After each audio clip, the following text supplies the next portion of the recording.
nafsi, nggak usah ngurusin orang. Engkau bukan apa-apaku, urusin dirimu sendiri. Kita tuh umat terbaik. Nggak mungkin kita membiarkan kemungkaran. Ahibati fillah, dalam hadis riwayat Imam Muslim, Rasulullah sallallahu alaihi wasallam bersabda, "Man ra'a minkum munkaran falyughayyirhu biyadihi." Barang siapa di antara kalian melihat kemungkaran, hendaklah dia merubah dengan tangannya. Ingat, siapa saja, mau laki mau perempuan, mau bapak mau anak, ketika melihat kemungkaran, maka hendaklah dia merubah dengan tangannya. Ini untuk orang-orang yang punya kekuasaan. Dia mampu merubah dengan tangan. Fa'in lam yastati', nggak bisa dia merubah kemungkaran dengan tangannya karena keterbatasan dia. Dia nggak berkuasa. Bahkan kalau dia mengingkari dengan tangannya, akan terjadi keributan dan kerusakan nantinya. Maka mengingkari dengan lisannya. Lisan. Nggak mampu dengan lisannya. Karena satu dan lain hal dia nggak bisa merubah dengan lisannya. Mungkin ada mudarat yang lebih besar kalau dia mengingkari dengan lisannya, yang lebih berbahaya. Atau memang dia nggak bisa sampai ke orang itu, nggak bisa sampai ke orang itu saat. Ada yang namanya tembok-tembok pembatas untuk menyampaikan kepada dia. Terus gimana? Apakah gugur kewajiban mengingkari kemungkaran? Tidak. Amar ma'ruf nahi mungkar nggak akan gugur. Tapi yang ada turun tingkatannya. Yang pertama, tingkatan paling utama adalah dengan tangan. Tingkatan yang kedua dengan lisan. Tingkatan yang terakhir, fabi qalbihi wa dzalika ad'aful iman. Yang terakhir mengingkari kemungkaran dengan hatinya. Tetap mengingkari dengan hatinya. Dan itu adalah kondisi iman yang paling lemah. Tetap dia mengingkari dengan hatinya. Namun ahibati fillah, ingin mengingatkan kembali bahwa konsekuensi mengingkari dengan hati adalah membenci kemungkaran tersebut. Yang kedua, meninggalkan tempat kemungkaran itu dibikin. Tinggalkan. Kadang-kala emak-emak kumpul-kumpul, mereka lagi ribain orang, ngomongin orang ini itu. Lalu salah satunya mengingkari dengan hati, tapi tetap duduk di majelis itu, berarti engkau belum mengingkari dengan hatimu. Ana benci, engkau kalau benci tinggalin. Kita tuh kalau benci, ada orang di samping kita yang kita nggak suka, apakah antum akan tetap duduk sama dia? Kecuali memang nggak bisa berdiri. Tapi anti bisa berdiri. Ahibati fillah. Di surat At-Taubah ayat 71, Allah Azza wa Jal menyebutkan secara detail tentang kewajiban amar ma'ruf dan nahi mungkar ini untuk siapa? Untuk laki-laki dan perempuan. Sehingga kalau engkau merasa perempuan, engkau wanita, bukan berarti engkau nggak wajib amar ma'ruf nahi mungkar. Engkau tetap wajib melakukan. Tapi dengan tingkatan yang tadi kita bicarakan. Silakan dibaca.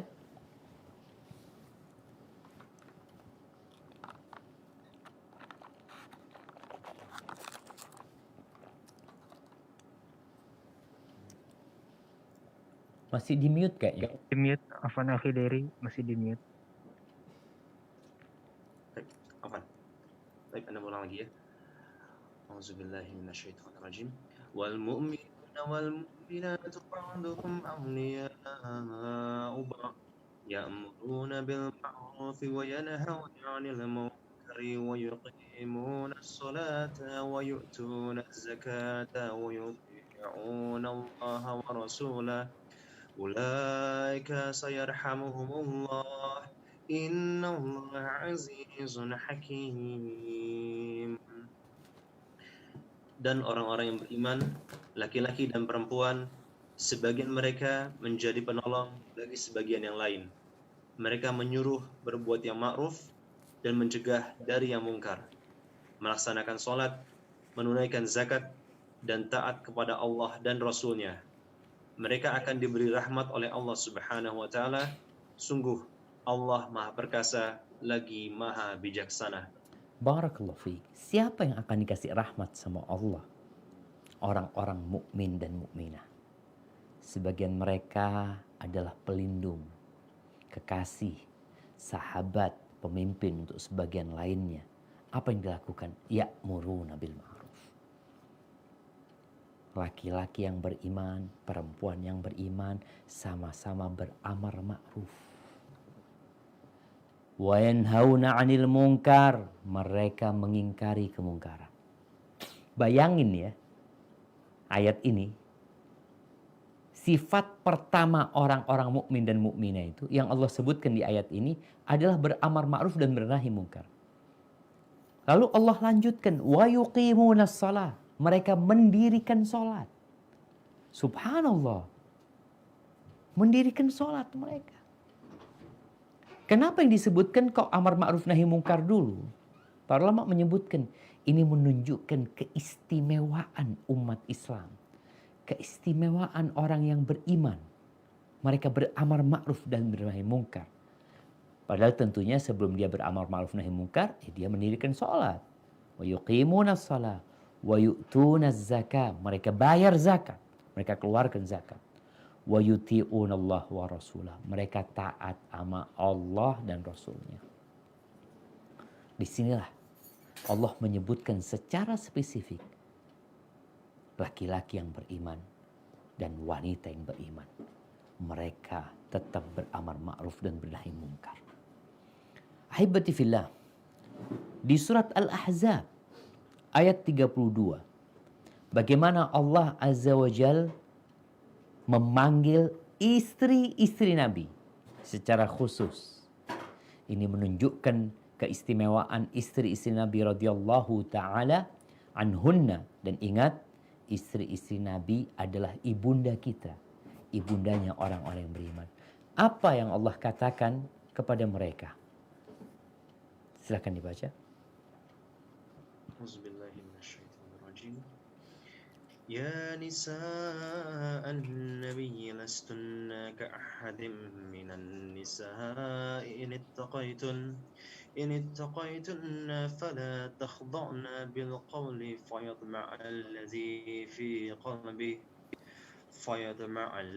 fi qalbihi maradun wa qulna qawlan ma'rufa. Wahai istri-istri Nabi, kamu tidak seperti perempuan-perempuan yang lain. Jika kamu bertakwa, maka janganlah kamu tunduk, melemah lembutkan suara dalam berbicara, sehingga bangkit nafsu orang yang ada penyakit dalam hatinya, dan ucapkanlah perkataan yang baik. Masya Allah. Tuh, istri-istri Nabi nggak boleh kayak gitu. Kalau ngomong harus baik-baik. Nggak boleh melemah lembutkan omongannya. Ini para perempuan hendaklah tahu diri. Allah memberikan arahan. Kemudian Allah perintahkan perempuan ini, wa qulna qawlan ma'rufa. Dan hendaklah kalian mengatakan perkataan yang baik. Apa sih perkataan yang baik? Kata Abdullah bin Abbas radhiyallahu anhuma, wa qulna qawlan ma'rufa amruhunna bil ma'ruf. Amruhunna bil amri bil ma'ruf wa nahyuhunna 'anil munkar. Yaitu di mana seorang wanita melakukan amar ma'ruf dan nahi munkar. Itu loh ucapan yang baik. Jadi kalau sekarang kan ada perempuan yang dikatakan, oh suaranya indah banget ya, suaranya nggak fals, suaranya kayak gini, macam-macam dipuji itu. Bukan itu ucapan yang baik. Bukan lagu-lagu yang disenandungkan sama mereka. Yang dikatakan perempuan ini hebat, perempuan ini mulia. Bukan. Terus mereka adalah wanita yang beramar ma'ruf dan bernahi mungkar. Baru dikatakan suaranya indah. Omongannya baik. Tapi kalau ternyata dia dengan ucapannya atau dengan tulisannya membuat kegaduhan, memancing syahwat, menebar syubhat, maka dia bukan perempuan baik-baik dan dia tidak berkata yang baik. Akan tetapi banyak timbangan yang terbalik, sehingga yang buruk dianggap baik, yang baik dianggap buruk. Sepertinya zaman itu telah tiba. Ibn Zaid rahimahullahu ta'ala ketika menafsirkan wa qulna qawlan ma'rufa, apa katanya? Qawlan hasanan jamilan ma'rufan fil khair. Yang diucapkan adalah perkataan yang baik, yang indah, yang ma'ruf dalam kebaikan. Kemudian Al-Baghawi mengatakan rahimahullahu ta'ala liwajhid din wal Islam. Omongannya dia itu omongan yang mengandung agama, Islam. Omongan yang mengajak orang untuk menjalankan agama Allah ini dan menjauhi kemungkaran. Bitasrihin wa bayan min ghairi khudu. Dengan penjelasan dari dia tanpa melemah lembutkan ucapannya ketika menjelaskan kebaikan tersebut, ketika mengajak orang-orang untuk berbuat kebaikan. Ahibati fillah, Syekh bin Baz rahimahullahu ta'ala, beliau pernah ditanya. Apa pertanyaannya? Bagaimana perempuan? Apakah perempuan itu juga berdakwah? Apakah perempuan itu juga beramar ma'ruf dan bernahi munkar? Apa kata beliau? Rahimahullahu ta'ala, hiya karrojuli. Dia seperti lelaki. Sama. Dia punya kewajiban berdakwah. Perempuan punya kewajiban amar ma'ruf dan nahi munkar. Kenapa beliau mengatakan itu? Karena ayat-ayat Al-Quran dan hadis-hadis Nabi serta ucapan para ulama jelas-jelas mereka tidak membedakan antara laki-laki dan perempuan dalam hal amar ma'ruf nahi munkar. Kemudian jamaah, kalau amar ma'ruf nahi munkar atau dakwah ini hanya dilakukan oleh kaum laki-laki, nggak cukup. Separuh dari isi dunia ini perempuan. Separuh negeri kita ini perempuan, bahkan bisa jadi lebih. Apabila mereka menjalankan tugasnya dengan benar, artinya separuh penduduk negeri ini yang wanita itu menjalankan tugasnya dengan benar. Mereka beramar ma'ruf dan bernahi munkar sesuai dengan yang Allah wajibkan atas mereka. Bukan hanya ngurusin anak, bukan cuma ngurusin suami, tapi mereka juga beramar ma'ruf dan bernahi munkar, maka insya Allah generasi masa depan, generasi yang akan datang akan menjadi generasi yang cemerlang. Tapi kalau para wanita itu melempem, tidak bergerak, pasif, relatif mengalah mengikuti arus, tidak mau beramar ma'ruf nahi munkar, dia mau hidup ya ngurusin dirinya sendiri, nggak mau ngurusin saudaranya, maka separuh masyarakat yang lainnya akan terdampak. Kalau yang separuhnya nggak jalan, separuhnya lagi mandek.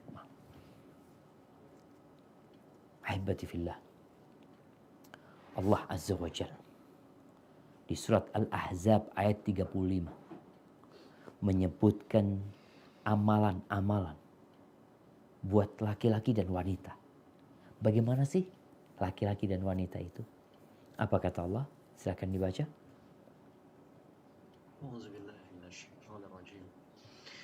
Innal muslimina wal muslimati wal mu'minina wal mu'minati wal qanitina wal qanitat والصادقين والصادقات والصابرين والصابرات والخاشعين والخاشعات والمتصدقين والمتصدقات والصائمين والصائمات والحافظين فروجهم والحافظات والذاكرين الله كثيرا والذاكرات أعد الله لهم مغفرة وأجر عظيما.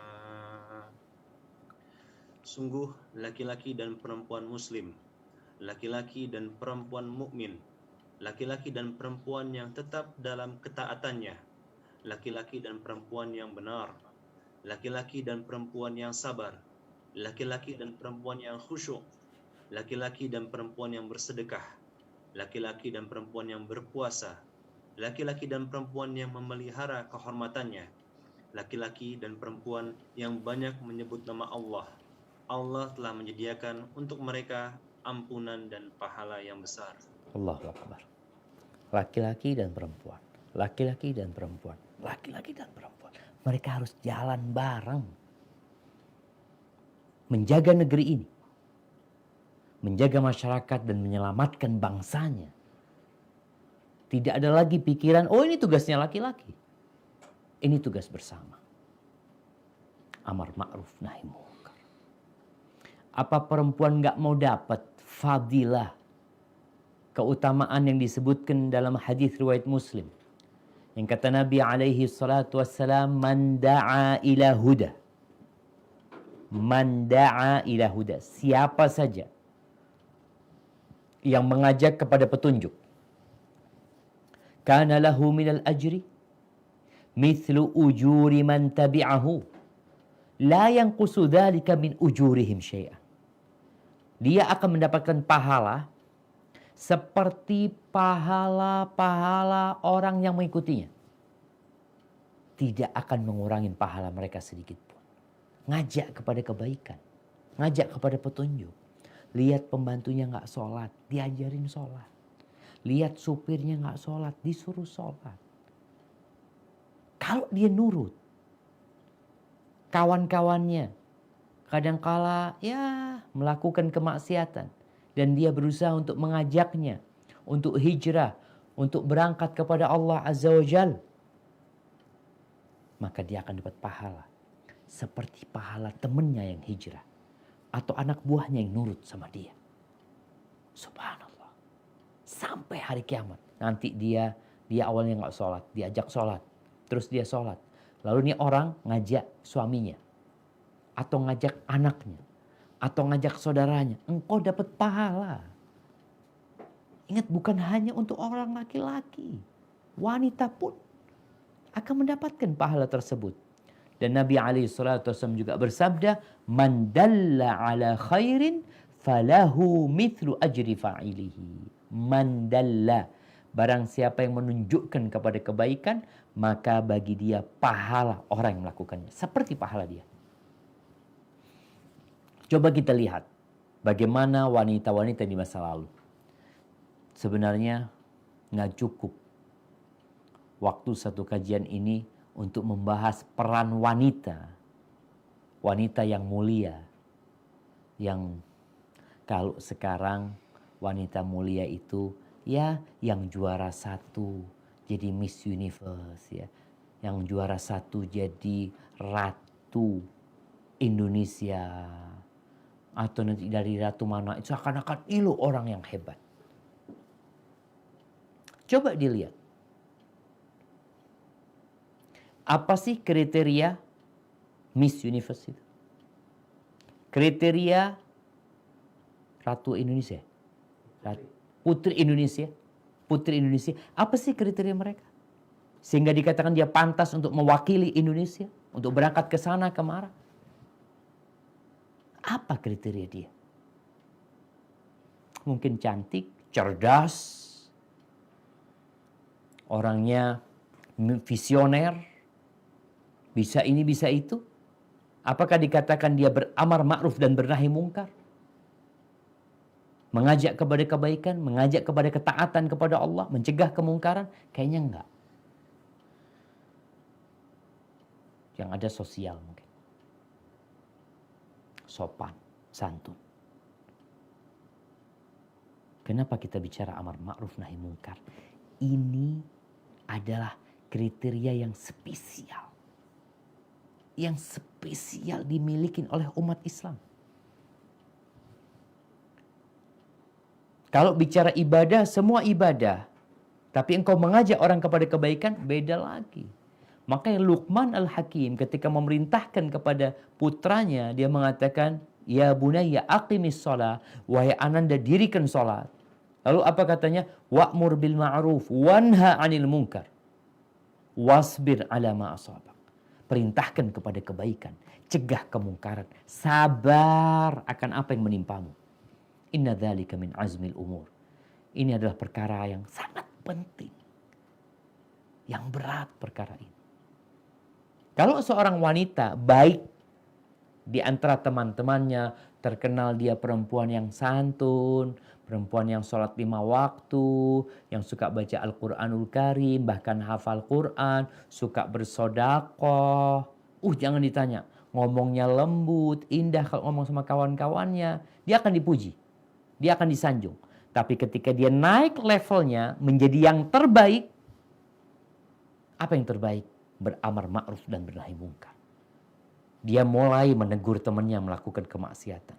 Dia mulai mengajak temannya yang meninggalkan yang ma'ruf. Maka tatkala itu, ini perempuan dalam pandangan kawan-kawannya tidak baik lagi. Kenapa? Mereka akan mengatakan sok alim, sok paling baik, sok paling suci. Ya, itu yang didapat oleh para nabi. Ketika mereka mengajak kaumnya kepada tauhid, mengajak kaumnya kepada kebaikan, yang mereka dapatkan dari kaumnya itu bukan pujian, tapi celaan. Dan engkau sebagai seorang wanita, apabila engkau melaksanakan tugasmu beramar ma'ruf dan nahi mungkar, maka engkau akan rasakan engkau dikucilkan, engkau dibully, diasingkan, bahkan engkau ditinggalkan dengan tuduhan yang macam-macam. Tapi itulah yang harus dilewatin oleh wanita untuk menjadi yang terbaik. Dan itu perintah Allah Azza wa Jalla demi menjaga negeri kita.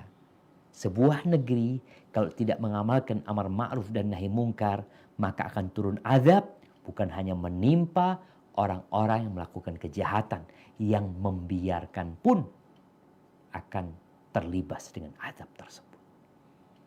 Ahibati fillah. Ya, kita lihat nih Aisyah radhiyallahu taala anha. Bagaimana Aisyah, istri Nabi yang muda belia, dia beramar ma'ruf dan bernahi mungkar. Ilmu yang dia pelajarin bukan hanya sekedar untuk menghiasi dirinya, tapi untuk disampaikan kepada orang lain. Dari Abil Mali Al-Hudhali radhiyallahu anhu, dia berkata bahwasanya ada perempuan-perempuan dari Hims, dari Syam,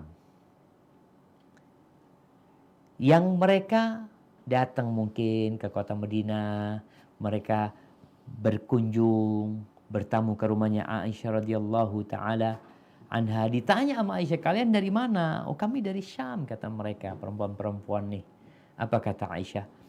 Antunnal lati tadkhulna nisa'ukunnal hammamat.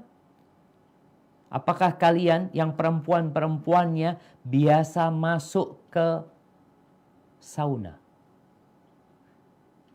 Apa sauna itu? Ya sauna. Sauna. Mereka masuk ke sana, biasanya mereka buka bajunya, telanjang di antara mereka, ya. Seperti itu untuk merasakan kehangatan. Ini perempuan-perempuan aja nih. Sami'tu Rasulullah sallallahu alaihi wasallam. Aku mendengar Rasulullah sallallahu alaihi wasallam bersabda, "Ma min imra'atin tada'u thiyabaha fi ghairi baiti zawjiha illa hatakatis sitra bainaha wa bain rabbiha." Rawahu Tirmidzi.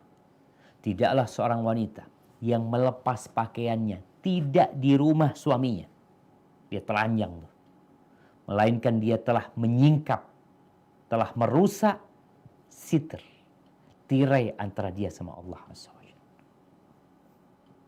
Aisyah ini dengar cerita bahwasanya perempuan-perempuan di Syam, kita tahu Syam ini daerah dingin ya. Kemudian di sana dulu kekuasaannya Romawi, sehingga banyak yang namanya sauna-sauna di sana, bikinan Romawi pada waktu itu.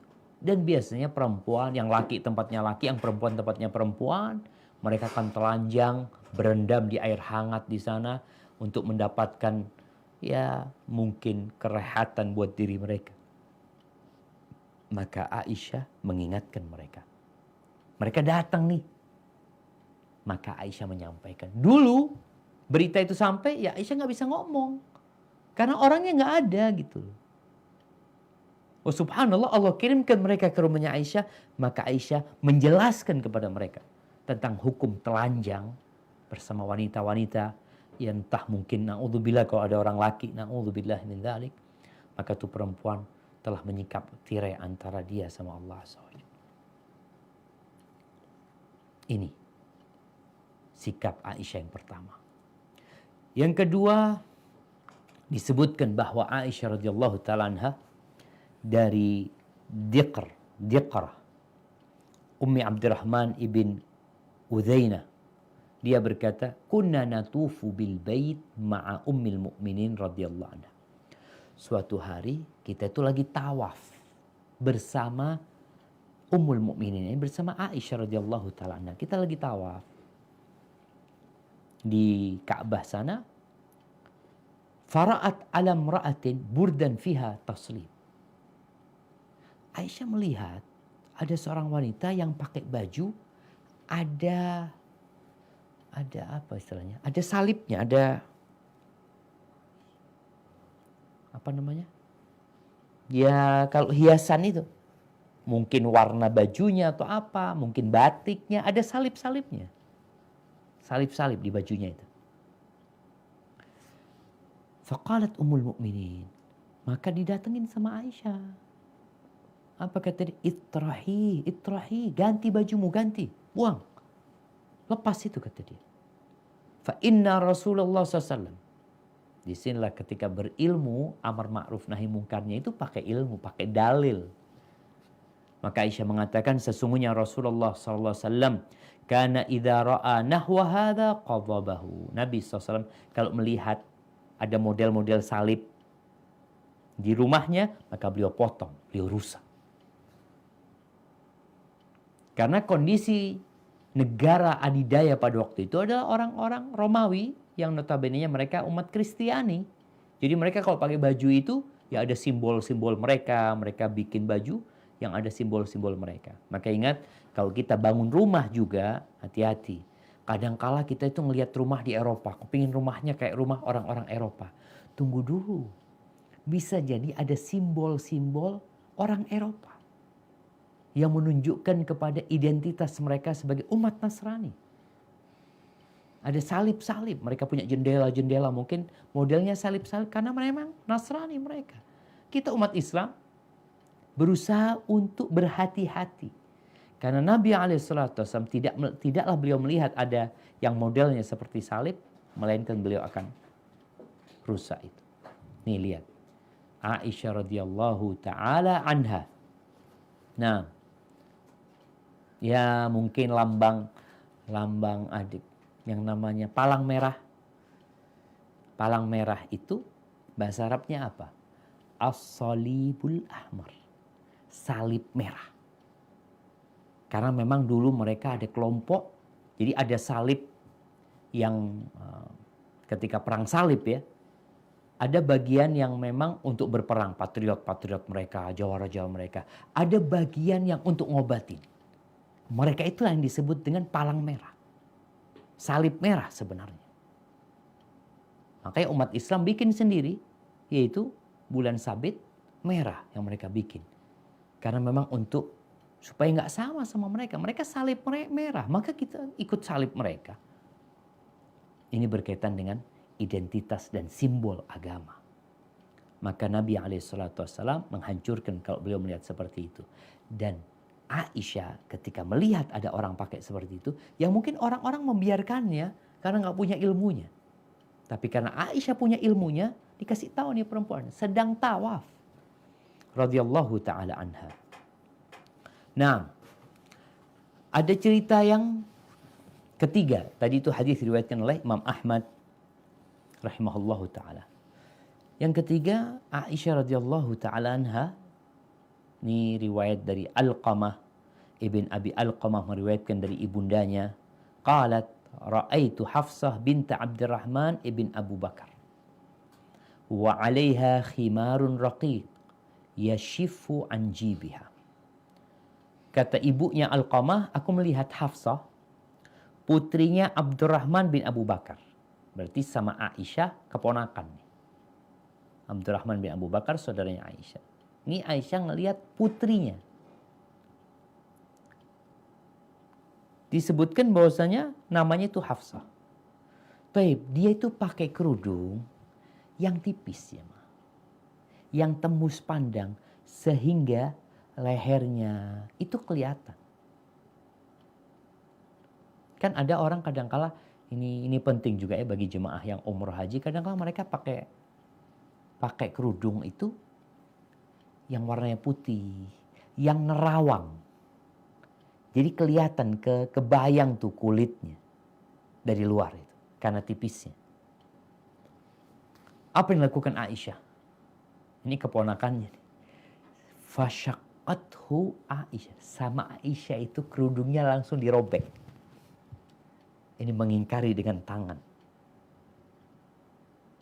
Karena dia bibinya, ini keponakan. Maka dia robek. Wa qalat. Apa kata Aisyah? Ama ta'lamina ma anzalallah fi surat Nur? Apa engkau nggak tahu dengan apa yang Allah turunkan di surat Nur?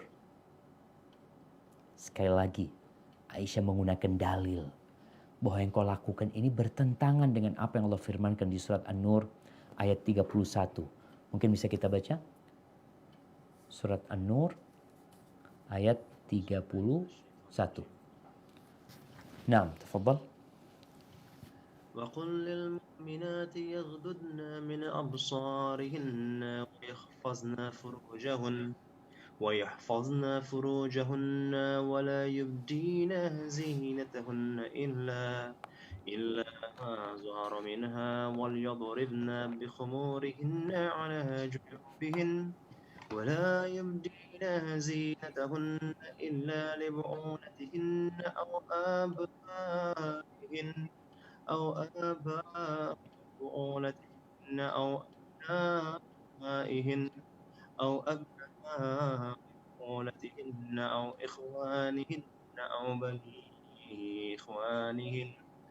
أو بني أخواتهن أو نسائهن أو ما ملكت أيمانهن أو التابعين غير أولي الإربة من الرجال أو الطفل الذين لم يظهروا على عورات النساء ولا يضربن بأرجلهن ليعلم ما يخفين من زينتهن وتوبوا إلى الله جميعا أيها المؤمنون لعلكم تفلحون.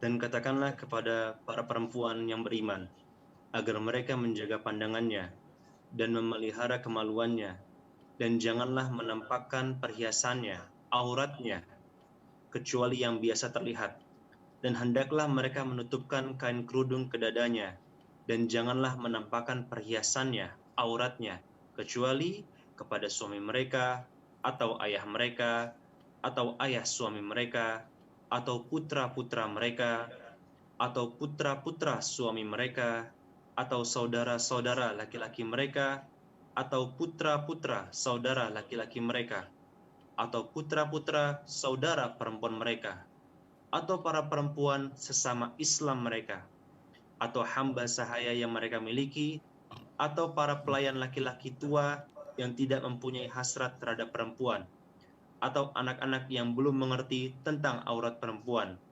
Dan janganlah mereka menghentakkan kakinya agar diketahui perhiasan yang mereka sembunyikan. Dan bertaubatlah kamu semua kepada Allah, wahai orang-orang yang beriman, agar kamu beruntung. Barakallahu fiik.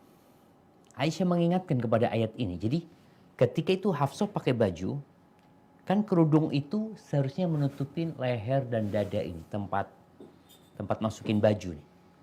Allah perintahkan di surat An-Nur, hendaklah kerudungnya itu diletakkan untuk menutupi leher dan dadanya ini. Bukan diikat. Bukan pakai yang tipis. Sehingga kadang-kala kelihatan tuh. Lehernya, dadanya. Kelihatan. Maka Aisyah dari marahnya itu disobek tuh. Sambil dia mengingatkan, apa engkau nggak tahu apa yang Allah turunkan di surat An-Nur yang baru saja kita baca ayat. Kalau bicara kemungkaran para wanita dalam berbusana, dalam berpakaian, ya Allah, sekarang ini jamaah nggak bisa ngomong gitu ya. Kita laki-laki mungkin mau datengin tuh perempuan nggak nyaman. Tapi kalau sesama perempuan di antara mereka mungkin lebih nyaman di antara mereka. Maka tolong para perempuan, tatkala melihat ada saudara-saudaranya yang mungkin ya berpakaian tidak sopan, berpakaian yang tidak sesuai dengan aturan Allah Azza wa Jalla, kasih nasihat. Mungkin nggak bisa kita ngomong sama dia, engkau nggak tahu yang Allah turunkan di surat Nur. Mungkin dia sholat aja belum. Maka ada tahapan-tahapan dalam mengajak mereka kepada agama Allah. Tolong kita belajar lagi nih. Ustaz, dia nggak pakai jilbab Ustaz, tapi dia juga nggak sholat. Anda ngomongin apa sama dia? Suruh pakai jilbab dulu apa suruh sholat dulu? Ya suruh sholat dulu lah yang rukun Islam. Tapi ini kan Aisyah tahu keponakannya sendiri. Keponakan ini faham dengan surat An-Nur. Maka Aisyah cukup mengingatkan dia dengan apa yang ada di surat An-Nur. Kemudian jamaah rahimakumullah, ini cerita lainnya, Aisyah radhiyallahu taala anha mengingkari wanita-wanita yang berdesak-desakan untuk mencium Hajar Aswad atau untuk menyentuh Hajar Aswad. Yang kita melihat sekarang nih, sekarang mungkin nggak ada menyium Hajar Aswad ya, karena lagi pandemi, karena mereka harus social distancing. Tapi biasanya kalau musim umrah, musim haji, itu laki perempuan jamaah. Yang laki dari arah sini, yang perempuan dari arah sini ya. Mereka berdesak-desakan, rebutan sama kaum laki-laki. Maunya apa sih? Mau kebaikan? Atau mau apa? Ibn Jurayj berkata, akhbarani Atha. Atha memberikan kabar kepada aku, idmana ibnu Hisham an-nisa at-tawaf ma'rijal. Ketika ada larangan dari Ibnu Hisham, perempuan untuk tawaf bersama laki-laki. Dia mengatakan, kaifa yamna'uhunna? Gimana dia melarang? Ini mungkin Sulaiman bin Hisham ya, khalifah pada waktu itu. Gimana dia melarang, kata dia. Wa qad tafa nisa'un Nabi SAW ma'ar rijal. Padahal istri-istri Nabi itu tawaf bersama laki-laki gitu loh. Qultu aba'dal hijab atau qablahu. Setelah turunnya kewajiban hijab atau sebelumnya? Apa katanya? Qala ba'dal hijab, setelah turunnya kewajiban pakai jilbab pada mereka. Terus gimana mereka bercampur baur sama laki-laki? Qala la. Enggak. Mereka tawaf, maksudnya bareng tawafnya itu laki-laki tawaf, perempuan tawaf juga. Tapi mereka enggak bercampur sama laki-laki. Kanat Aisyah radhiyallahu ta'ala anha tatufu hajratan ma'ar rijal la tukhalituhum. Aisyah itu menyendiri tawafnya. Dia tawaf, laki-laki pada tawaf di sana, perempuan tawaf juga. Tapi tidak bercampur baur. Karena terkadang jemaah, ini yang ana rasakan sendiri ya. Ketika perempuan itu maksa untuk mendekat di tempatnya laki-laki. Kita nih laki-laki, kadang-kadang depan kita ini perempuan. Tatkala didorong, mau tidak mau tubuh kita akan merapat dengan tubuh perempuan. Karena dia nggak bisa jalan juga di depan. Yang di belakang dorong terus. Maka diceritakan oleh Atha di sini. Bahwasanya, kata Atha bin Abi Rabah, mereka tawaf. Tapi Aisyah menyendiri gitu. Tidak bergabung sama laki-laki. Faqalat imra'atun intaliqi nastalim ya ummul mukminin. Ini ceritanya Atha nih. Pernah satu hari itu ketika lagi tawaf, tahu-tahu ada perempuan yang lagi tawaf sama Aisyah. Yuk, wahai ummul mukminin, kita menyentuh Hajar Aswad atau mencium Hajar Aswad. Mereka ingin mendekat. Kan pertanda Aisyah menjauh dari kumpulan laki-laki yang tawaf yang di sekitar Ka'bah. Qalat anki. Jangan, kata dia. Wah, abad. Nggak mau Aisyah untuk ikut menyentuh Hajar Aswad atau mendekat ke tempatnya Hajar Aswad untuk memegangnya. Wa kunna yakhrujna mutanakkirat bil-lail fayatufna ma'ar rijal. Katanya Atok lagi ceritanya, dulu mereka tawafnya malam hari juga. Gelap ya. Mereka tawaf sehingga nggak ketahuan ketika mereka tawaf bersama laki-laki. Walakinnahunna kunna idza dakhalna al-bait kumna hatta yadkhulna. Tapi kalau mereka mau masuk Ka'bah, itu laki-lakinya diusir. Mereka masuk, perempuannya masuk, baru yang laki-laki.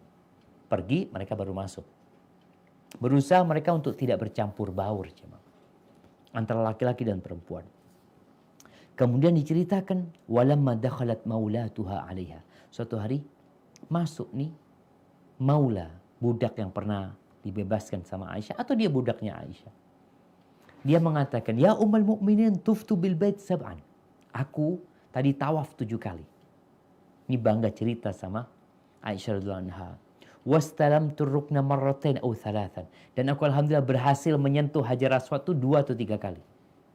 Dia menceritakan keberhasilan dia. Faqalat laha Aisyah radhiyallahu anha, "La ajarakallah. La ajarakallah." Semoga Allah nggak ngasih pahala buat engkau. Gimana engkau? Semoga engkau nggak dikasih pahala. Tudafi'ina rijal. Engkau berdesak-desakan sama laki-laki itu demi menyentuh Hajar Aswad. Ala kabbarti wa mararti. Apa nggak cukup engkau mengatakan Allahu Akbar lalu engkau jalan? Sampai seperti itu jemaah. Apa nggak cukup kata Aisyah? Engkau mengatakan Allahu Akbar lalu engkau jalan. Nggak harus berhenti di sana menyentuh Hajar Aswad kalau harus berdesak-desakan dengan kaum laki-laki. Gimana jemaah Aisyah kalau ngelihat kondisi sekarang? Kondisi sekarang perempuan-perempuan di Hajar Aswad. Ini di Ka'bah ya. Belum gimana kalau ngelihat laki-laki perempuan ya. Mungkin kalau ngelihat di Car Free Day yang perempuan-perempuan dengan pakaian yang ketat, yang laki-laki seperti itu, atau di tempat-tempat yang berdesak-desakan di pasar atau di mana. Gimana Aisyah kalau ngelihat itu? Ini hanya menyentuh Hajar Aswad. Aisyah mendoakan semoga nggak dapat pahala. Maka ahibati fillah, hendaklah kita berusaha untuk melaksanakan perintah Allah, beramar ma'ruf dan bernahi mungkar.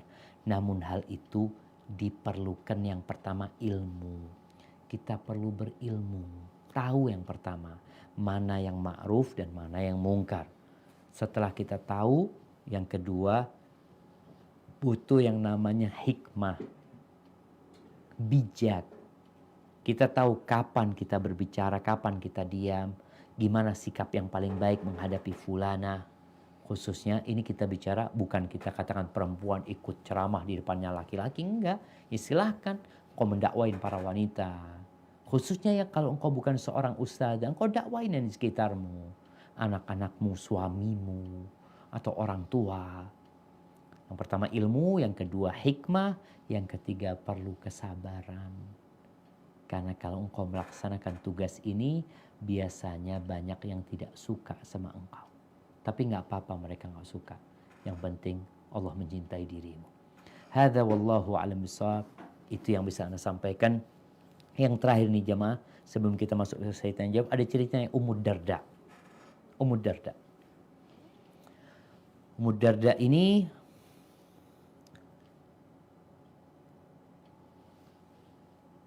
pernah dia dipanggil sama Abdul Malik ibn Marwan ya.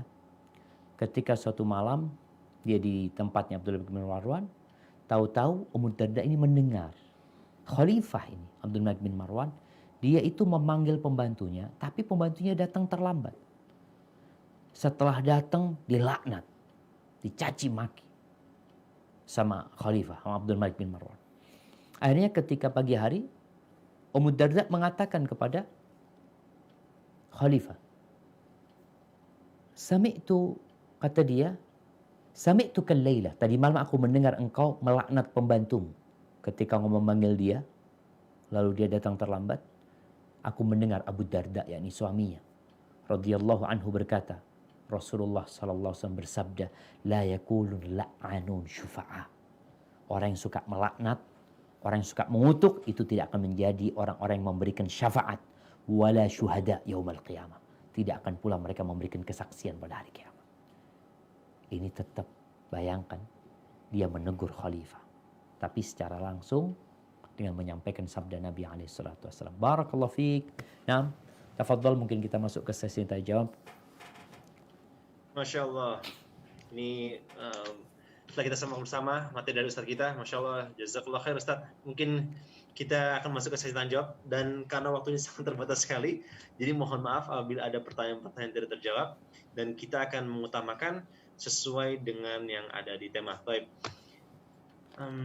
Pertanyaannya, Masya Allah, banyak sekali ini Ustaz. Tafadhal. Baik, yang pertama dari Desi Liana. Assalamualaikum Ustadz, saya mau bertanya. Waalaikumsalam warahmatullahi wabarakatuh. Saya pernah dengar kajian, walaupun istri sudah menjalankan ibadah sholat tepat waktu, ibadah sunnah, tapi masih bisa masuk neraka karena suaminya. Mohon penjelasannya Ustadz. Jazakumullah khair. Barakallahu fikum. Nah, jamaah, kalau bicara istri yang sholat 5 waktu, yang rajin beribadah, bisa jadi masuk neraka karena suaminya. Karena apa? Karena nggak taat sama suaminya. Karena nggak nurut sama suaminya. Karena tidak bersyukur kepada suaminya. Apa kata Nabi alaihi salatu wassalam? Idza shallatil mar'atu khamsaha. Apabila wanita sholat yang 5 waktu. Wasamat syahraha. Dia berpuasa di bulan Ramadan. Wa ata'at zaujah, dia taat sama suaminya. Yang keempat, wa hafizat farja, dia menjaga kemaluannya, maka akan dikatakan kepada dia, silahkan masuk surga dari pintu mana saja yang kau sukai. Kalau ternyata ini perempuan melaksanakan tugasnya dia sebagai hamba kepada Allah Azza wa Jal, dengan dia sholat, dengan dia puasa, taat sama Allah, tapi ternyata dia nggak nurut sama suaminya, dia mengingkari kebaikan suaminya, maka nggak masuk surga dia.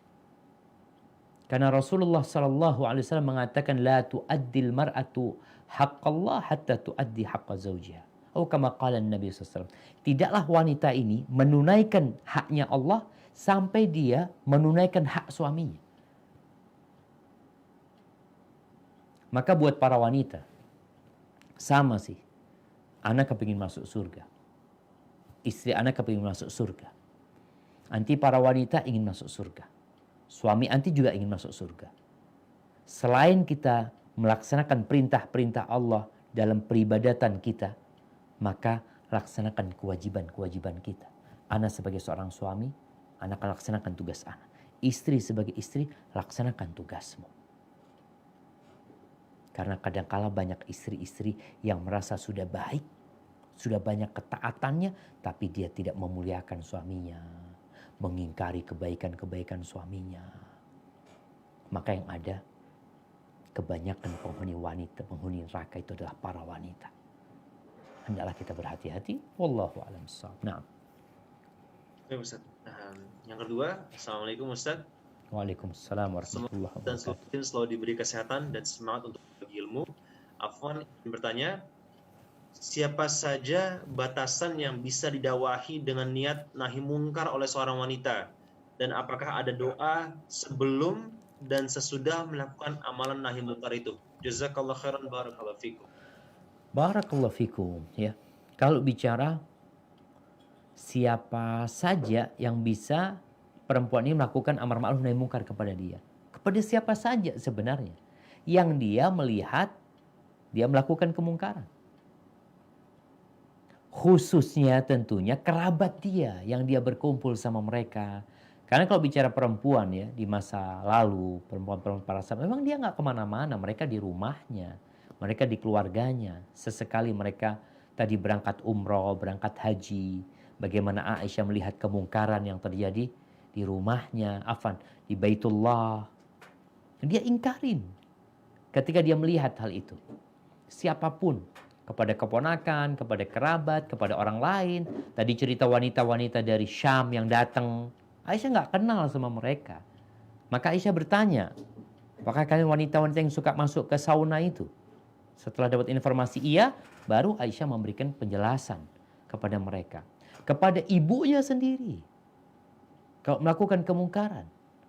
Bukankah cerita di masa Umar bin Khattab radhiyallahu anhu ketika Umar malam hari keliling ya, beliau ya mengecek kondisi kota Madinah, tahu-tahu capek bersandar di sebuah tembok rumah, lalu dengar ada suara seorang wanita tua mengatakan kepada putrinya, "Qumi fakhliti au famziji al-labana bil ma."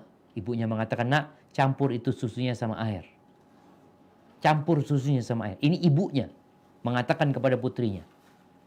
Lalu sang putri mengatakan, "Ya Umma, ama sami'ti azma amiril mu'minin." Apa engkau enggak dengar pengumuman yang disampaikan oleh Amirul Mukminin tentang apa kata ibunya? Tentang enggak boleh nyampur susu sama air. Enggak boleh susu campur sama air. Kata ibunya, "Engkau ini gimana? Umar itu di mana sekarang?" Enggak tahu. Kata perempuan, "Enggak mungkin lah Amirul Mukminin. Ya ibunda, enggak mungkin aku menyelisihin dia. Aku menaatin dia kalau dia ada, lalu kalau dia enggak ada, aku bermaksiat kepada dia. Tentunya di mana Rabbu Umar, di mana Tuhannya Umar jemaah." Ini keimanan perempuan ini. Dia tahu senantiasa dalam pengawasan Allah dan bagaimana dia bernahi mungkar kepada ibunya sendiri. Tapi sekali lagi tadi Anda disampaikan, tolong jangan sampai kita melakukan amar ma'ruf nahi mungkar tapi menimbulkan kemungkaran, jangan sampai. Maka perlu adab, perlu ilmu, perlu hikmah, perlu kesabaran. Adapun kalau ditanyakan apakah ada doa tersendiri sebelum kita amar ma'ruf nahi mungkar? Enggak ada sih doa khusus ya. Tapi seorang muslim itu senantiasa dia menyambung hatinya, menggantungkan jiwanya sama Allah Azza wa Jalla. Khususnya tatkala kita takut, ya Anda takut nanti ada masalah ini itu, maka berdoalah, minta kepada Allah. Baca hasbunallah wa ni'mal wakil, baca la haula wa la quwata illa billah. Kemudian setelah itu engkau beramar ma'ruf nahi mungkar. Tapi sejatinya ingat, nggak ada bacaan khusus. Tapi yang ada, bagaimana kita senantiasa berdoa memohon kepada Allah. Kita perlu nih penjagaan Allah. Kita perlu kebersamaan Allah. Waktu Nabi Musa alaihissalam diperintahkan untuk beramar ma'ruf dan bernahi mungkar kepada Fir'aun, Nabi Musa mengatakan, ya Allah, aku takut Fir'aun ini jahat gitu loh. Aku takut dia bertindak semena-mena. Kata Allah SWT kepada Nabi Musa alaihissalam, "Innani ma'akuma asma'u wa ara." Aku bersama kalian. Aku mendengarkan dan aku melihat. Maka wala falataniya fi dzikri. Kalian berdua itu jangan sampai malas mengingatku. Banyak-banyak mengingat Allah SWT. Itu akan menjadi kekuatan kita ketika melakukan amar ma'ruf nahi mungkar. Hadza wallahu a'lam bissawab. Nah.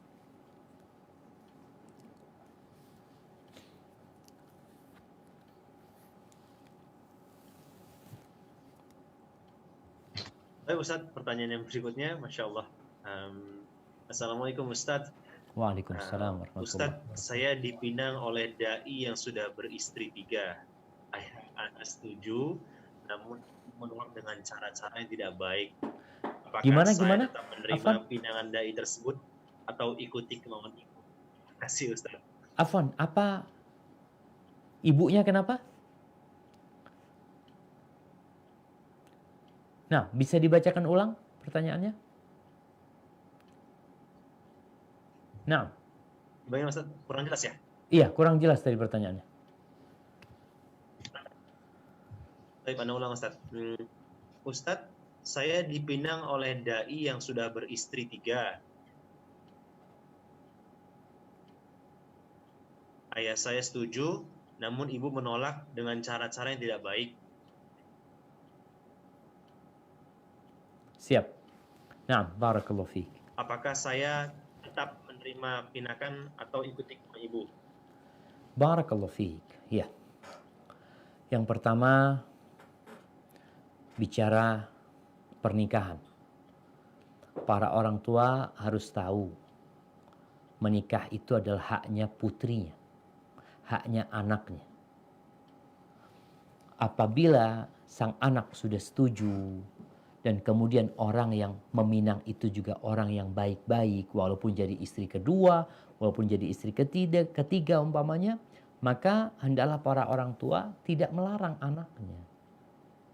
Apalagi tadi dikatakan bapaknya setuju. Alhamdulillah. Maka tinggal sekarang bagaimana anti, kalau ditanya apakah anti menerima, silahkan kalau anti menerima. Tinggal bagaimana bapak nih komunikasi sama ibu. Karena yang bakal nikahkan sebenarnya bapak anti sebagai walinya. Tapi tentunya tidak elok juga tatkala kita harus ribut sama orang tua kita. Padahal kita bisa menghindari keributan tersebut. Namun sekali lagi secara hukum, kalau ayahmu mau menikahkanmu, silahkan. Walimu mau menikahkan dirimu. Tapi kalau mungkin tadi ada alasan-alasan ibu yang mungkin ibu kesian sama putrinya ya. Takut nanti ya mungkin dai itu nggak perhatian sama anaknya karena menjadi istri yang keempat. Karena dia punya kesibukan macam-macam. Ya tinggal bagaimana berkomunikasi yang baik sebenarnya. Tapi yang jelas kalau bapakmu sudah iya dan kemudian engkau pun sudah menerima, nggak ada masalah sebenarnya untuk menerima pinangan tersebut. Hadza wallahu a'lam bishawab. Nah. Tapi Ustaz, selanjutnya bismillah, semoga Ustaz Syafiq beserta tim SRB juga MT Al-Khansa senantiasa dalam keadaan sehat walafiat dan selalu dalam perlindungan Allah Azza wa Jalla. Amin. Pada Allah wa masyafa'al, awal tahun lalu saya dan sahabat saya mendapat bala atau musibah kecelakaan lalu lintas. Kondisi sahabat saya sangat buruk sekali, sehingga kejadian tersebut sangat mengguncang dirinya secara psikis. Dan saya kesulitan mendekatinya secara ruhiyah. Jadi tidak suka dengan hal yang berbau agama. Mohon nasihatnya Ustadz, bagaimana cara mengajak orang terdekat untuk kembali mencintai thalabul ilmi dan semangatnya tumbuh lagi.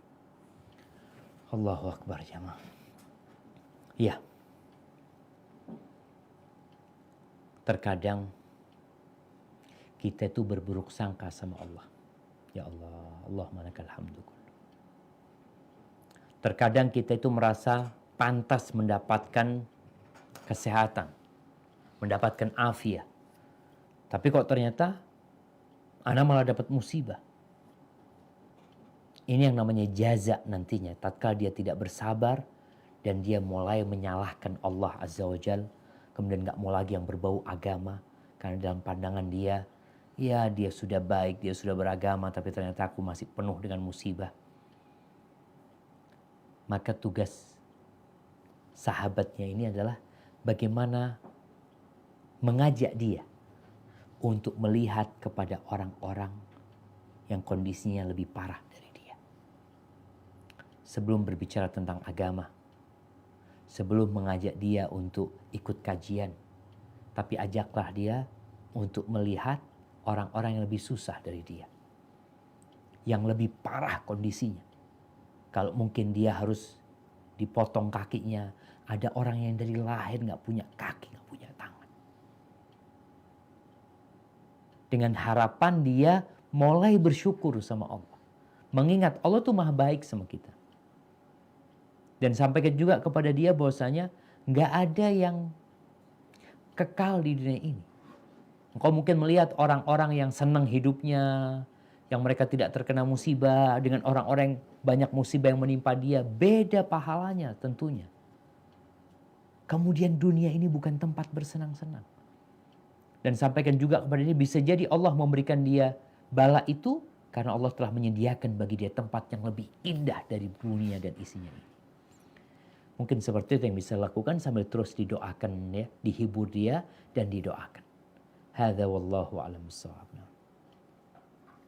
Bismillah. Assalamualaikum Ustaz. Waalaikumsalam warahmatullahi wabarakatuh. Rahmat dan hidayahnya untuk Ustaz dan kita semua. Amin. Amin. Ayah Ana seorang duda dan meminta izin mau menikah. Ana sangat menganjurkannya, Ustaz. Akan tetapi Ana kurang setuju dengan calonnya karena beliau memiliki 3 orang anak.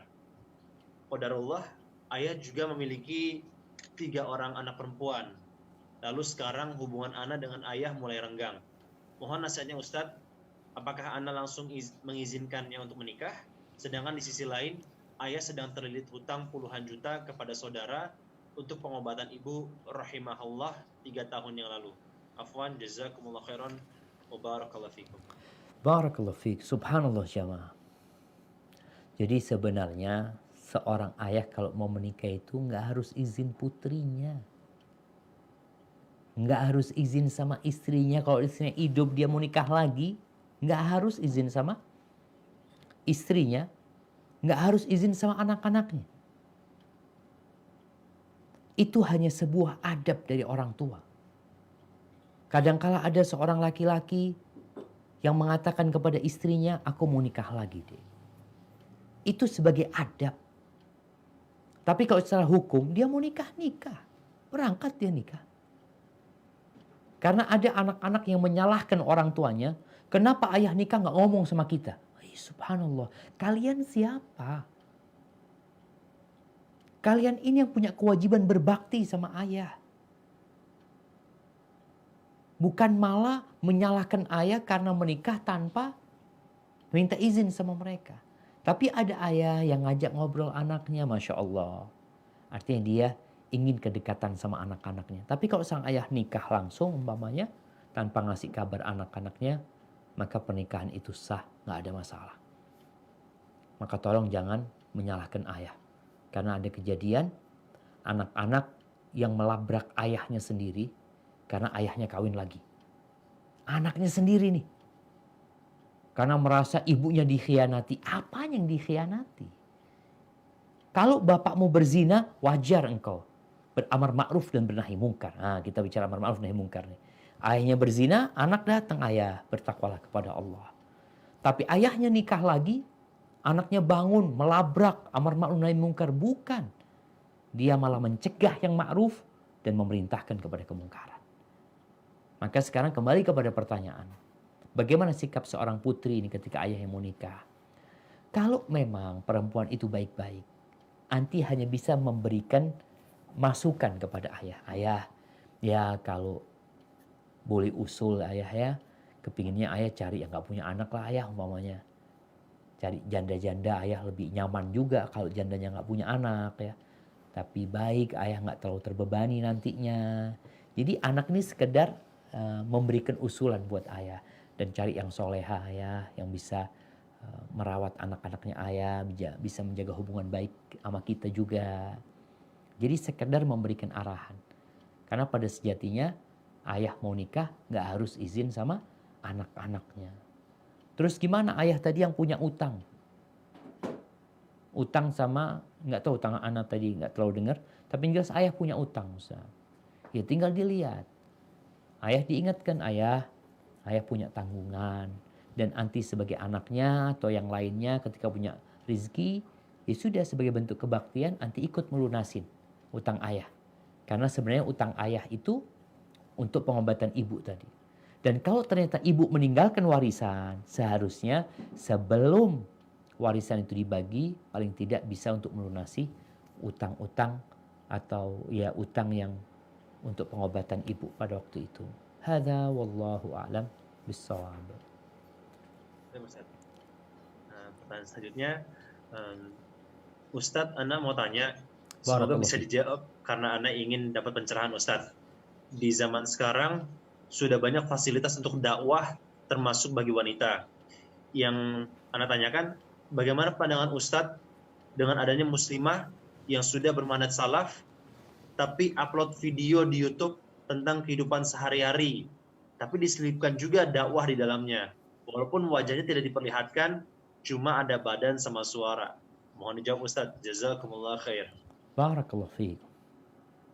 Ya jamaah, tadi kita sampaikan bahwasanya sebenarnya dakwah ini buat laki dan perempuan. Amar ma'ruf nahi mungkar ini kewajiban laki-laki dan wanita. Hanya saja wanita harus tetap menjadi wanita muslimah. Wanita yang solehah. Di mana dia harus menutup auratnya. Dia ya tidak berkata-kata yang lembut sehingga dapat menimbulkan penyakit atau menimbulkan syahwat di hati orang-orang yang berpenyakit. Jadi kalau perempuan ini mungkin dengan suara dia yang tidak lemah lembut tadi, sekali lagi, yang dia ingin menyampaikan dakwah khususnya kepada kawan-kawan wanita dia umpamanya, maka insya Allah nggak ada masalah. Cuma yang tadi ditanyakan kan dia ingin mengupload kehidupan dia sehari-hari. Haibati fillah. Ketahuilah dakwah ini perlu keikhlasan. Kadangkala bercampur ikhlas dengan keinginan untuk tenar. Dan ini berbahaya. Karena Allah Azza wa Jal mengatakan, man amila amalan asyraka fihi ma'i ghairi taraktuhu wa syirka.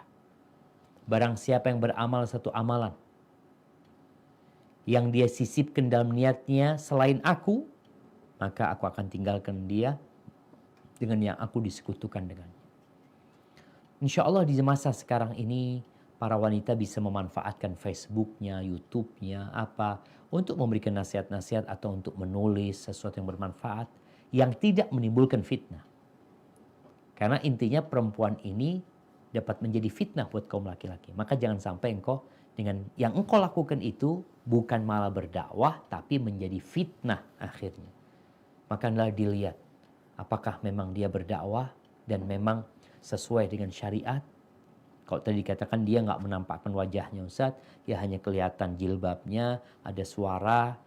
Tujuannya apa? Kadang-kadang perempuan mau berbagi tentang cara memasak yang baik ini itu sama kawan-kawannya. Ya dia mau nggak mau kan dia harus potongin bawang umpamanya ini itu yang memang harus disediakan. Maka sebenarnya hal yang seperti itu semua bermanfaat ya. Pokoknya selama perempuan ini menutup auratnya dengan sempurna, insya Allah dia tetap bisa berdakwah. Tapi jangan sampai menimbulkan fitnah. Hadza wallahu a'lam bishawab. Baik Ustadz, yang selanjutnya Ustadz, Ana seorang perempuan, insya Allah Ana sudah hijrah dan mencari ridho Allah untuk bertemu jodoh dengan tidak pacaran lagi. Calon pasangan adalah orang yang soleh, namun dia tidak menghargai keinginan Ana untuk berkarir. Ayah saya pun sudah bernasihat bahwa beliau akan sangat kecewa apabila saya tidak bekerja dan tidak berkarir. Saya pun bahagia dengan karir saya saat ini.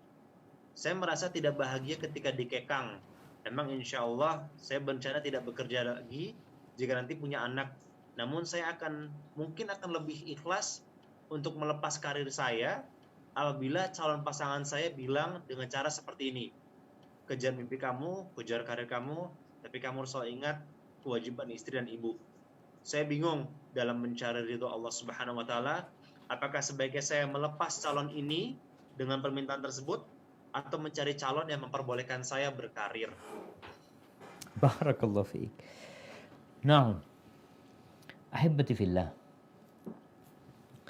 Karir apa sih yang diinginkan oleh wanita ini? Ini yang perlu ditanyakan. Apabila pekerjaan perempuan itu halal, yang sekarang dia kerjakan. Karir yang dia sedang tekuni juga dalam koridor agama diperbolehkan. Maka dia boleh melakukan itu.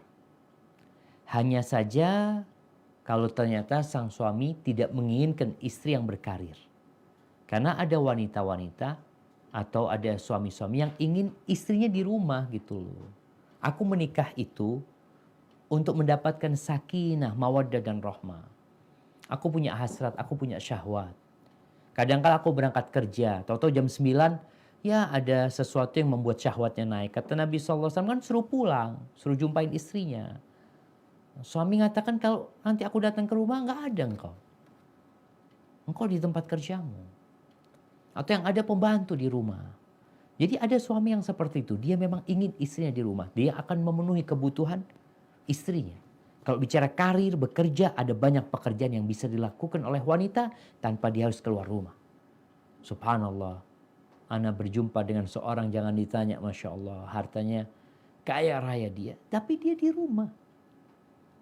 Jadi karir dia itu seperti Khadijah radhiyallahu ta'ala. Kaya raya, bukan dia yang berangkat ke pasar jualan, bukan dia yang berangkat ke Syam berdagang. Enggak, dia di rumah. Orang yang jalanin.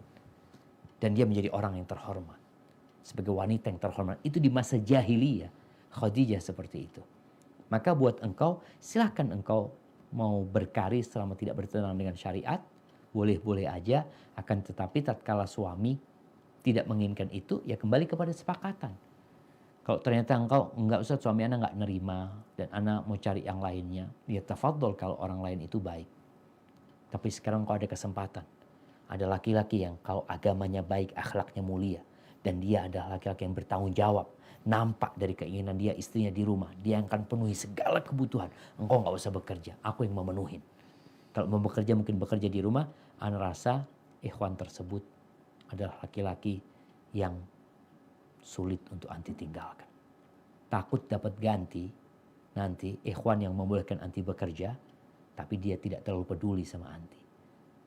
Bahkan ada laki-laki yang istrinya bekerja, dia nggak ngasih nafkah sama istrinya karena merasa ya udah engkau kan aku bolehkan kerja, hasilmu udah makan, engkau makan sendiri. Maka hati-hati untuk menolak yang seperti ini. Nasihat ana sebelum anti menolak, istikharah, minta pilihan sama Allah Jalla Jalaluh. Mana yang terbaik buat anti? Hadza wallahu a'lam bissawab. Baik Ustaz, selanjutnya Bismillah, bagaimana hukumnya bagi seorang wanita yang menjadi pemimpin di lembaga, misal kepala sekolah, kepala dinas, apakah afdol? Karena bukankah bila memiliki kedudukan, insya Allah peluang untuk beramar ma'ruf nahi mungkarnya lebih besar. Allahu a'lam. Masya Allah. Nah jamaah, ini kembali kepada karir ya. Seorang wanita yang mungkin menjadi kepala sekolah ya. Insya Allah nggak masalah sebenarnya. Tapi jangan sampai dia menjadi kepala dalam satu lembaga. Ini bukan kepala negara ya. Bukan kepala sebuah negeri. Karena para ulama menjelaskan tentang hadis Nabi SAW. Lam yuflih qaumun walau amrahum ra'ah. Kaum yang menjadikan pemimpin mereka adalah wanita, maka mereka adalah orang-orang yang tidak akan sukses. Kalau dia sekedar jadi kepala di sebuah lembaga tertentu, umpamanya, tanpa dia menelantarkan kewajiban-kewajiban dia. Karena ada perempuan yang Masya Allah, yang sukses di lembaganya, gagal di rumahnya. Gagal menjadi seorang istri, gagal menjadi seorang ibu, tapi dia sukses menjadi seorang pejabat. Kesuksesan seorang wanita adalah tatkala dia melaksanakan tugasnya dengan baik. Apa tugasnya dia? Ana sebagai seorang ibu, bagaimana anak-anakmu? Ana sebagai seorang istri, bagaimana engkau kepada suamimu? Bukankah Rasulullah SAW yang mengatakan, unduri aina anti minhu, lihat bagaimana perlakuanmu kepada suamimu. Innama huwa jannatuki au naruki. Sesungguhnya dia, suamimu itu surgamu atau nerakamu. Maka jangan sampai perempuan ini mengejar karir, menjadi kepala di satu bagian tertentu dengan dalih ana bisa beramar ma'ruf nahi mungkar, tapi ternyata dia punya masalah di kewajiban-kewajiban dia. Kadang-kala ada perempuan-perempuan yang menjabat sesuatu ini nggak menghormatin suaminya, nggak menghargai suaminya. Apalagi kalau gajinya dia lebih besar daripada gaji suaminya, jabatannya lebih tinggi daripada jabatan suaminya, sehingga di rumah bukan ada suami istri. Yang ada siapa yang lebih tinggi? Istri malah memerintah-merintah kepada suaminya. Karena merasa aneh bayar listrik, aneh ini dan itu. Apa gunanya kau mendapatkan karir yang tinggi tatkala engkau berbuat sesuatu yang mengantarkanmu ke neraka? Na'udzubillah min dzalik. Hadza wallahu a'lam bissawab. Baik Ustaz, yang selanjutnya Bismillah. Ustaz, beberapa waktu lalu saudari Ana bertengkar dengan suaminya, lalu menginap di rumah Ana tanpa izin Ana dan suami. Sudah Ana nasihatin untuk tidak keluar dari rumahnya, tapi dia tidak mau menerima. Nggak sholat, nggak menutup aurat di rumah Ana. Ana dan suami tidak nyaman, membuat Ana mendiamkannya selama di rumah Ana, sampai dia akhirnya pulang. Mohon nasihat bagaimana sikap yang seharusnya Ana lakukan agar bisa amar ma'ruf nahi mungkar. Barakallahu fiik. Ya jemaah, kalau tadi dikatakan saudaranya ini kabur, saudarinya kabur dari rumah suaminya karena bertengkar dan berangkat ke rumahmu. Nah, tugas seorang kakak atau tugas seorang adik, bagaimana sekarang menyelamatkan saudaranya? Dia melakukan kesalahan, tapi di mana letak kesalahan dia yang sebenarnya? Ternyata dia ini kalau masalah kabur dari rumah suami mungkin ringan dibandingkan ternyata dia nggak sholat. Jadi ada dosa yang lebih besar daripada dia kabur dari rumah suami. Dosa yang lebih besar daripada dia tidak menutup auratnya. Maka yang perlu dilakukan adalah bagaimana mengajak ini Saudara sholat, sampaikan kepada dia, kau punya masalah sekarang.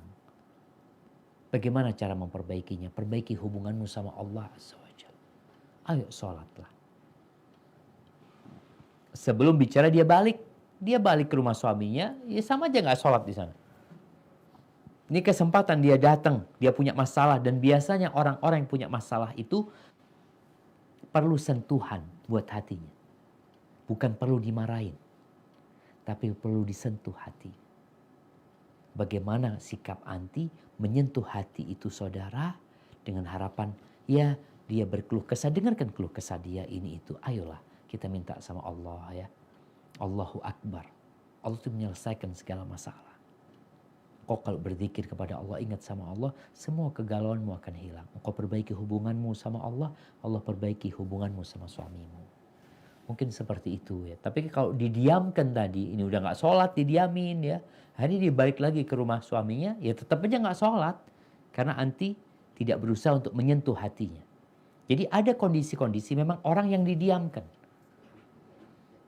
Didiamkan bermanfaat buat dia. Tapi ada kondisi orang kalau didiamkan tambah jadi dia. Maka kita harus pintar-pintar membaca situasi dan kondisi orang tersebut. Hada wallahu a'lam bissawab. Nah. Baik Ustaz, masih ada berapa satu pertanyaan lagi Ustaz? Masih bisa Ustaz? Mungkin 2-3 pertanyaan lagi.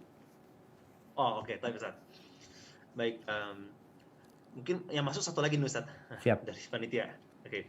Baik, Assalamualaikum Ustaz. Waalaikumsalam. Saya Farida dari Surabaya. Afwan mau tanya, saya adalah mantan pegawai bank. Yang saya tanyakan, bagaimana dengan orang yang meninggal disebabkan COVID, tapi dia masih bekerja di bank? Apakah bisa syahid? Karena banyak teman-teman saya yang gugur karena COVID, tapi masih bekerja di bank. Jazakallah khair Ustaz. Masya Allah. Barakallah fiik. Nah, ahibati fillah. Berkaitan dengan COVID ini, yang ada hadisnya adalah yang mati sabar. Terkena penyakit ta'un. Ta'un ini wabah Black Death. Yang dari bukan serangga ya, kutu yang di tikus itu, yang kemudian dia menggigit manusia, lalu orang itu akan tertular, dia akan mati syahid. Begitu pula insya Allah orang yang terkena wabah-wabah seperti COVID ini, dengan dia sabar menghadapi hal itu. Kalau dikatakan bagaimana dia ketika dia ternyata dia pegawai riba, dia melakukan riba, lalu dia mati terkena hal ini. Kalau terlihat mati dia, memang hitungannya syahid. Tapi bukan syahid yang kemudian diampuni segala dosanya, ya, yang kemudian itu syahid yang di medan perang. Tapi ada orang-orang yang akan mendapatkan pahala syahid insya Allah, walaupun dia tidak mati di medan perang. Namun gimana Ustaz? Dia pelaku riba. Ya nanti akan ada persidangan buat dia. Karena dia mengumumkan perang sama Allah Azza wa Jalla. Dan ada orang-orang yang mati terkena wabah, terkena COVID ini, dan dia nggak nerima. Dia nggak sabar. Dia murka sama Allah. Maka nggak akan masuk dia ke orang yang akan mati syahid di sini. Maka perlu kesabaran menerima kondisi tersebut. Dan kembali kepada Allah Azza wa Jalla. Dan yang jelas, orang-orang yang mati syahid di medan perang pun, kalau ternyata dia punya dosa yang berhubungan sama orang lain, yang salah satunya utang, dia nggak bakal diampuni. Nggak bakal diampuni. Gimana kalau dia adalah orang-orang yang mendolimin orang lain dengan melakukan riba kepada mereka? Maka tentunya akan ada hisab yang berat buat mereka, karena Allah jelas-jelas mengharamkan, tapi dia tetap melanggarnya. Hada wallahu a'lam bissawab. Baik Ustaz, mungkin ada satu lagi. Bagaimana Ustaz? Siap. Boleh satu lagi? Tafadhal. Nah. Baik. Bismillah. Assalamualaikum warahmatullahi wabarakatuh. Ustadz dan tim kajian, Ana izin bertanya, apakah tabiat termasuk bagian dari akhlak? Dan apakah tabiat bisa diubah? Karena Ana pernah dengar ada yang bilang kalau tabiat itu nggak bisa diubah. Semoga dijawab karena Ana butuh jawabannya agar tidak keliru. Masya Jazakallah Allah. khairan wa barakallahu fikum. Barakallahu fiiki jamaah. Kalau bicara tabiat sama akhlak ya. Akhlak itu adalah tabiat. Secara bahasa al-khuluqu tab'un wa sajiyah. Akhlak itu adalah sifat seseorang, tabiat seseorang. Itu akhlak. Kemudian kalau bicara nggak bisa dirubah, bisa dirubah. Apa manfaatnya para nabi diutus? Nabi kita Muhammad SAW mengatakan, innama bu'ithu liutammima makarimal akhlak. Aku diutus untuk menyempurnakan akhlak-akhlak yang mulia. Disempurnakan. Jadi ketahuilah tidak ada tabiat yang ada pada diri manusia, melainkan itu bisa diarahkan kepada kebaikan. Bisa. Artinya orang yang bakhil, tabiatnya dia bakhil dia nih orang. Nggak bisa dirubah. Bisa dirubah. Terus kalau nggak bisa dirubah, kenapa didakwain orang itu? Dia didakwain. Namun hanya perlu diingat nih, ada yang perlu diingat dosanya. Ada orang yang tabiatnya keras. Dia akan tetap keras, tapi dalam kebaikan. Seperti tabiatnya Abu Bakar sama Umar beda. Tapi dua-duanya dalam kebaikan gitu. Kerasnya Umar bin Khattab dalam kebaikan. Lembutnya Abu Bakar dalam kebaikan. Untuk merubah tabiat ini, dan ketahuilah akhlak itu ada yang bawaan lahir. Jadi orang dari lahir sudah bawa tuh sifat karam, sakha. Dia dermawan, dari kecil dermawan tuh dia. Ada orang dari lahir, ya Allah sabarnya nih orang. Jadi ada yang bawaan lahir, ada yang diusahakan. Jadi kalau bicara ternyata bisa diusahakan, bisa.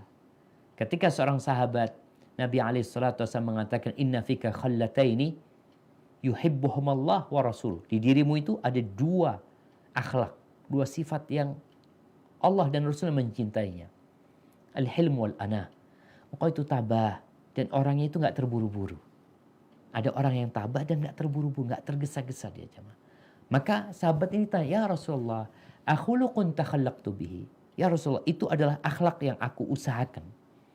Am jibillatun jabalani Allah alaiha. Atau itu tabiat yang Allah anugerahkan kepada aku sejak lahir.